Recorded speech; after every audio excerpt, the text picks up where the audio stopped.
Okay. Welcome back to Nick Lenz's Comic Corner Classics and Non-Classics. This episode number 1293 and Doubleshot number 1187. I have one Marvel trade, one DC trade. First up it is, and this is from Matt Fraction, believe it or not. This is Superman's pal Jimmy Olsen. Who killed Jimmy Olsen? Yes, this is collecting the 12-issue Max series by Matt Fraction, plus a story from Superman Leviathan Rising special. Yep. They put that in here, which I thought that was interesting.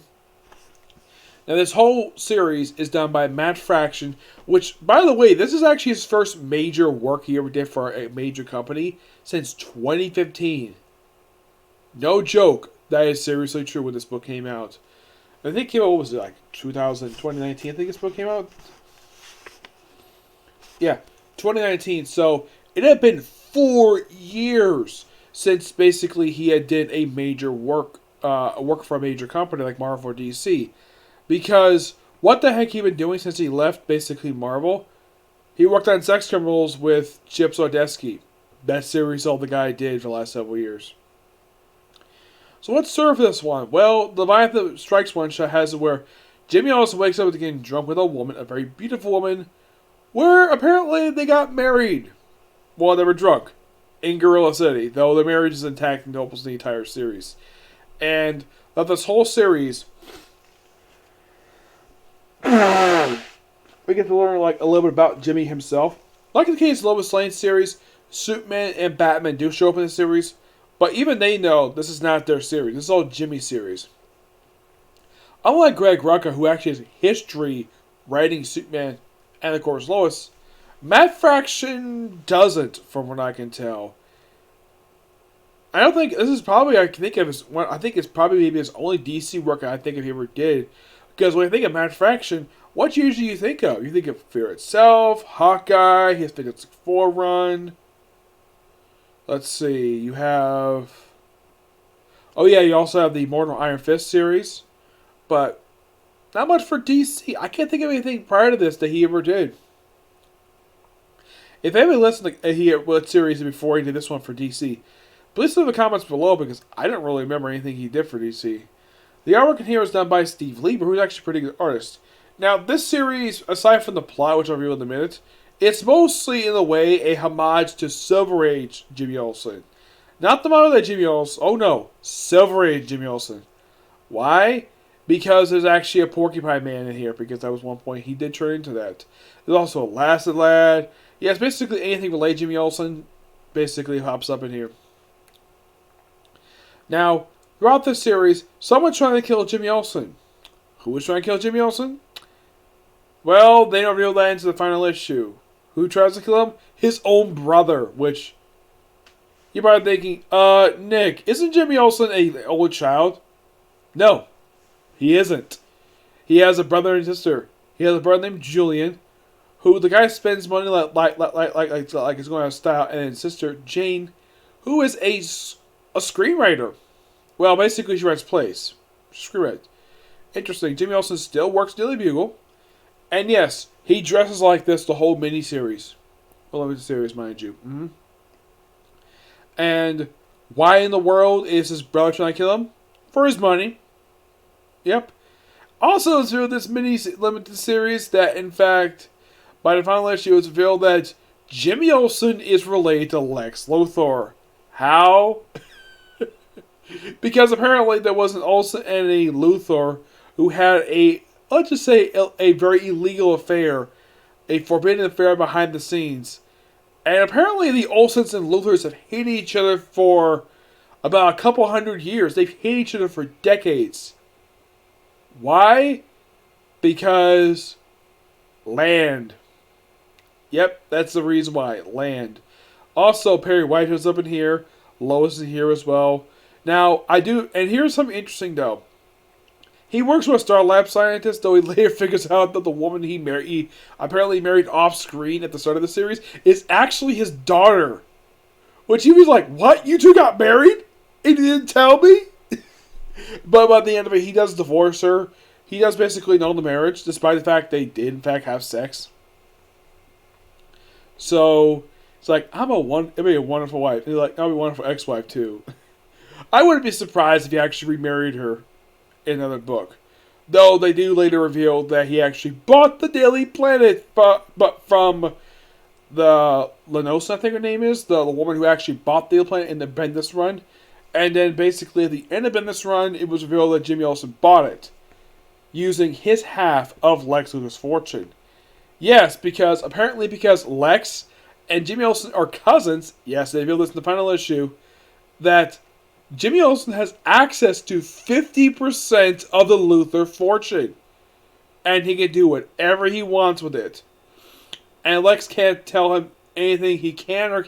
Lex has no right to tell him what he can and cannot do with his half of the fortune. And same thing goes Jimmy Olsen. He can't tell Lex what he can and can't do with his own half of the fortune. Okay, that's quite nice. So... he also tends to find his sister's screen, her place, which kudos for him to do that. Oh yeah, by the way, his brother Julian goes to jail.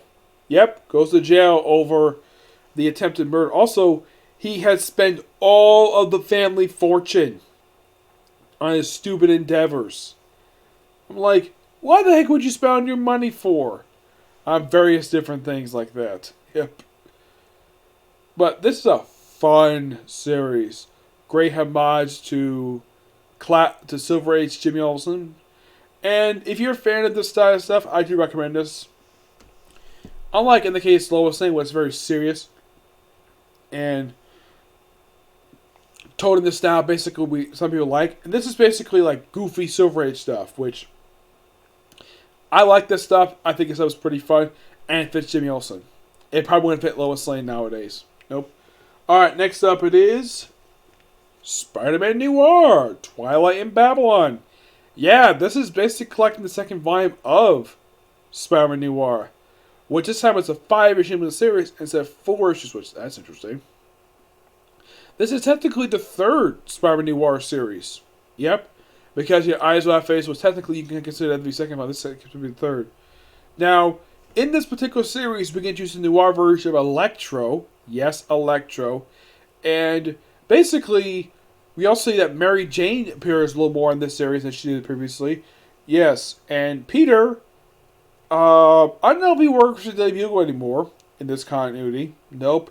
He was originally an apprentice to Ben Urich, and then he died toward the end of the original series.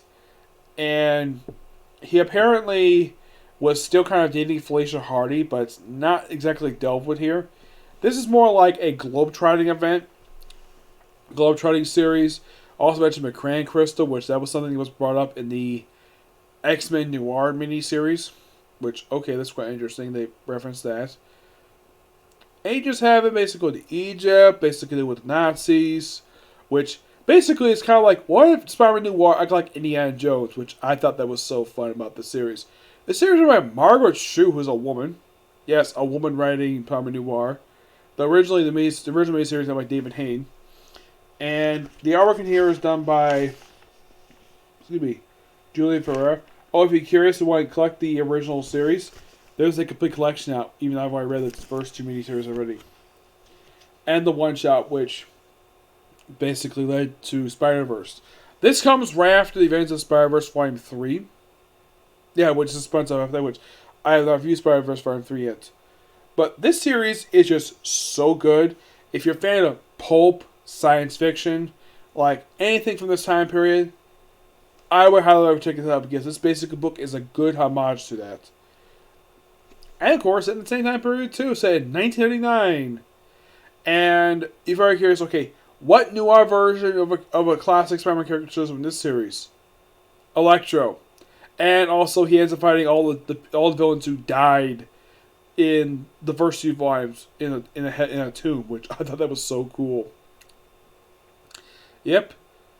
And no girlfriend in here per se. There's a woman. He also does some spy work in here. He does some spy work in here, which I thought was really fun. And overall, really fun mini-series. I do highly recommend it. People fans of Spider-Man Noir and people fans of this genre. I give this book roughly a 9.5 out of 10. Yeah. And they also wrote this miniseries like, wait, isn't the Spider dead? Nope, not dead, he's alive. Somehow he's alive, despite the fact he got killed by one of the inheritors. Yeah, I probably have to read Spider-Verse, basically, in order to understand that. Okay? So yeah, that's it for Single View. Stay tuned for my next Comic Corner, which focuses on a character that I don't think I've ever talked before on ever of my Comic Corners. Scream. Yep. See you next video. Bye.